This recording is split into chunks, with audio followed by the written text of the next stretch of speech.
எழுந்து பெத்தேலுக்கு போ, அதுதானே தகப்பன் வீடு. நீ என்ன செய்ய வேண்டும் என்று சொல்லி செய்யவும், நீ எதை விரும்ப வேண்டும் என்று சொல்லி விருப்பத்தையும் ஆண்டவர் உனக்குள் என்ன செய்கிறார்? கொடுக்கிற தேவனாய் தெய்வமே, நேச தெய்வமே, அன்பு தெய்வமே, நேச தெய்வமே. விருப்பங்களும் எல்லாருக்குமே உண்டு. ஆனா கர்த்தர் சில காரியங்களுடைய வாழ்க்கையில எதை செய்யணும்னு நினைக்கிறாரோ அதைத்தான் செய்வார்.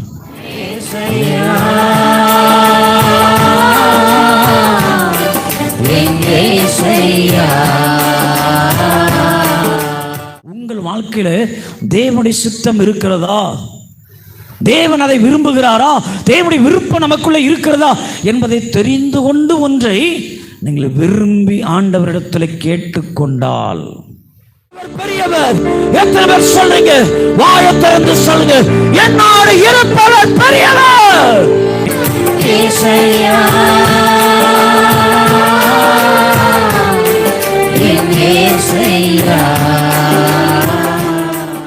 நம்முடைய விருப்பத்தை ஆண்டவர் நிறைவேற்றுவார்.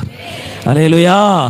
உம் அன்பிற்கு ஈடு இல்லையப்பா, உம் இரக்கத்துக்கு முடிவேதான் இல்லையப்பா. விருப்பம் இன்னைக்கு பல ஆயிரங்கள் அமரக்கூடிய ஒரு விசாரமான ஒரு சபையை கட்டி எழுப்ப தேவன் நமக்கு கிருபை கொடுப்பா. அல்லேலூயா. விடுதலையாக்கினால் மெய்யாகவே நீங்கள் விடுதலையாவீர்கள்.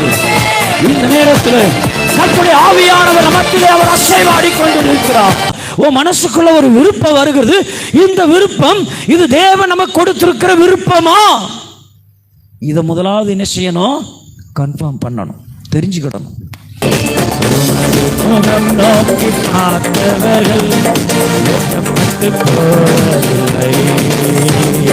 நம்முடைய வாழ்க்கையில கர்த்தர் நம்மை ஆசீர்வதிப்பதற்கு முதலாவது நாம விரும்புகிறோமோ இல்லையா? ஆண்டவர் விரும்பணும்.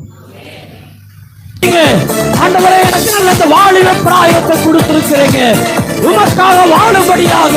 வாலிபனே, உன் வாலிப பிராயத்தில் உன்னை படைத்த சிருஷ்டிகரை அவர் விரும்பிட்டாருன்னா எந்த மனுஷனும் தடை செய்ய முடியாது. அல்லேலூயா.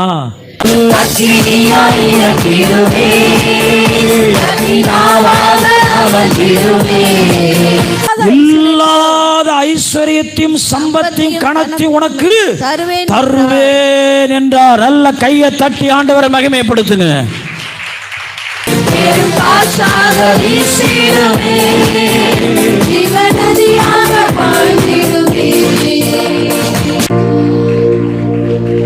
பயப்படுகிறவராக அல்ல, பயந்து போகிறவர்களாக அல்ல, நாம் ஆராதிக்கிறவர் மெய்யான தேவன், நாம் துதித்துக் கொண்டிருக்கிறவர் மெய்யான தேவன். ஆசீர்வாதந்தா என்ன மறந்தா இங்கே போவேனா.